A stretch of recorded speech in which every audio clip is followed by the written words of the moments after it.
লোকসভার বিজেপি মনোনীত প্রার্থী আমাদের সবার প্রিয় মাননীয় বিপ্লব কুমার দেবজি সমর্থন ঘৃণা করে। কারণ এই চেহারাগুলি এই সাউথের মধ্যে 59টা খুন করিয়েছে কংগ্রেস আর সিপিএম এর লড়াইতে। কারণ এই সাউথের মাটি রক্তাক্ত করে দিয়েছে।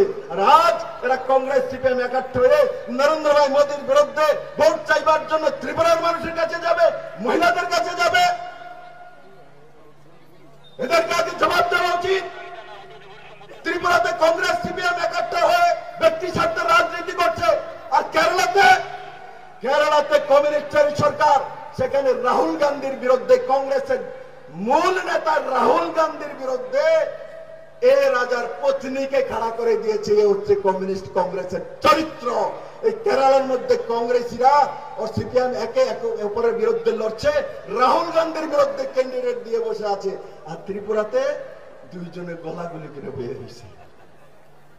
এবার বুঝাবে জিতেন বাবু বলে ত্রিপুরাতে নীরব বিপ্লব হবে।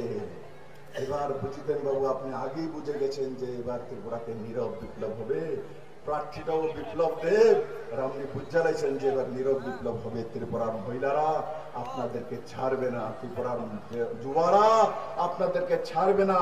যে বাড়িগুলি আপনারা লুণ্ঠন করেছেন, আগ লাগিয়েছেন, খুন করেছেন, যেই মহিলাকে বিধবা বানিয়েছেন, সেই মহিলার অভিশাপ আপনাদেরকে ছাড়বে না। জিতেন বাবু, আশিস বাবু আপনাদেরকে ছাড়বে না সেই অভিশাপ। এই অভিশাপে আপনারা ধ্বংস হয়ে যাবেন। এই ত্রিপুরা রাজ্যের মধ্যে 80 দাঙ্গা থেকে নিয়ে 2005 পর্যন্ত ইনসার্জেন্সির ঘটনা এটিটিএফ এরাই তৈরি করেছিল, এরাই তার পেছনে ছিল মেরে মিত্র। তার জন্য আমি বিলিনিয়াবাসীকে এবং সাউথবাসীকে বলতে চাই, আপনারা প্রতিবাদী মানুষ, আপনারা প্রতিবাদ করতে জানেন। এই সাউথ থেকে মোদী লেহার উঠতে হবে। আর একটি ভোট নয়, রাজীব দা বলছেন জামানত জব, রাজীব দা এদেরকে ভোট দেবে না কোন ত্রিপুরাবাসী। এদেরকে চিনে রাখুন। এরা আসলে এদেরকে জিজ্ঞাসা করা, আগে শহীদ মিনারের বিষয়ে জিজ্ঞাসা করবেন। এরা আসলে 80 দাঙ্গার বিষয়ে জিজ্ঞাসা করুন।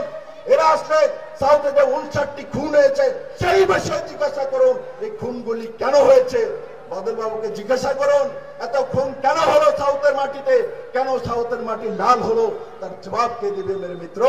তাই আমি মহিলা মোর্চার এই সমস্ত মহিলা বোনদেরকে বলতে চাইবো যে এই নির্বাচনে 2024 নির্বাচনে সমস্ত মহিলারা বেরিয়ে এসে নরেন্দ্র ভাই মোদীর নেতৃত্বে 2024 নির্বাচন, সেই নির্বাচনে ত্রিপুরার মহিলারা রেকর্ড করে 100% ভোটিং করে নরেন্দ্র ভাই মোদীকে তৃতীয়বার ভারতের প্রধানমন্ত্রী বানাবে, এটা আমি আশা করি। আর আমি সমস্ত মহিলাদেরকে হাত উপরে তুলুন, হাত উপরে।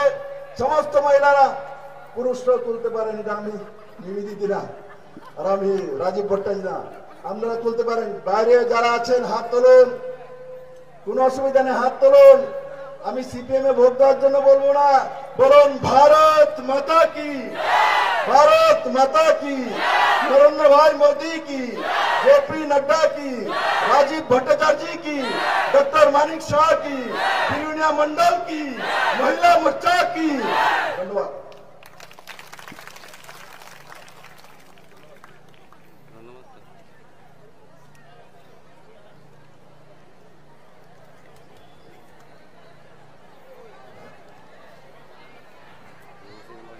জন যারা ভালো রেজাল্ট করবে তাদের জন্য, মেয়েদের জন্য আমরা স্কুটি দেওয়ার ব্যবস্থা করেছি। আমাদের ত্রিপুরা সরকারের কোন রকম স্টল যদি হয়, সেই স্টলের 50% রিজার্ভেশন থাকবে আমাদের মহিলাদের জন্য। আমরা মেয়েদের সুরক্ষিত রাখার জন্য ত্রিপুরাতে আমাদের 8টা ডিস্ট্রিক্ট আছে, 8টা ডিস্ট্রিক্টের মধ্যে 9টা শুধুমাত্র পুলিশ দ্বারা নিয়ন্ত্রিত আমরা মহিলা থানা আমরা করেছি। বন্ধুগণ, 8টার মধ্যে 2টো যেটা আমি বললাম 8+1 আমাদের পশ্চিম যে আমাদের যে ডিস্ট্রিক্ট আছে তার মধ্যে 2টো আমাদের পুলিশ থানা আছে।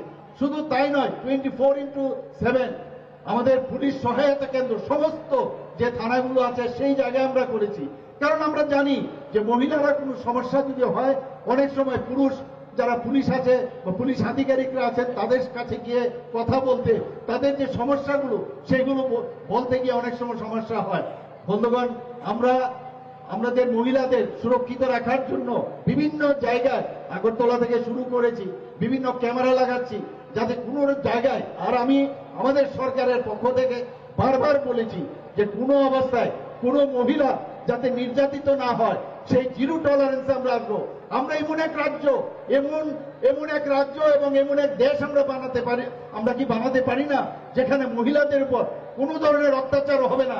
মহিলারা, আমরা জানি যে 50% পপুলেশনের অর্ধেক অংশই হচ্ছে মহিলারা, তাদের সুরক্ষিত রাখার দায়িত্ব এবং তাদেরকে সামনের দিকে এগিয়ে নিয়ে যাওয়ার দায়িত্ব আমাদের, এবং সেই দিশায় আমরা কাজ করছি। বন্ধুগণ, আপনারা জানেন 2014 সময়ে আমাদের যখন মাননীয় প্রধানমন্ত্রী নরেন্দ্র মোদীজি তার দায়িত্ব নিলেন, এখন ভারতবর্ষের একটা যারা স্কলার ব্যক্তি তারা এখন বলছে যে আমাদের 2014 আগে ভারত কি ছিল আর 2014 পরে ভারত কি ছিল, এবং এই একটা রিসার্চ আগামী দিনে পিএইচডিও হবে, এটুকু আমি বলতে পারি।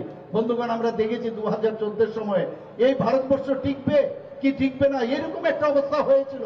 আমাদের সোলজারদের গলা কেটে, ভারতবর্ষের মধ্যে গলা কেটে আমাদের সোলজারদের, বিএসএফ আর্মি ওদেরকে গলা কেটে আমাদের ভারতবর্ষে ফেলে দিত।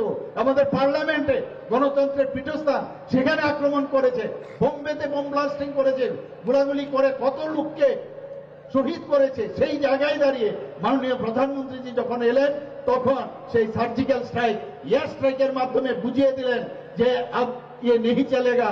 এখন আপনারা দেখুন, রা শব্দ নেই, পাকিস্তানের কোনো রা শব্দ নেই, চাইনার রা শব্দ নেই, ডোকালামের ঘটনা দিয়ে আপনারা সবাই জানেন।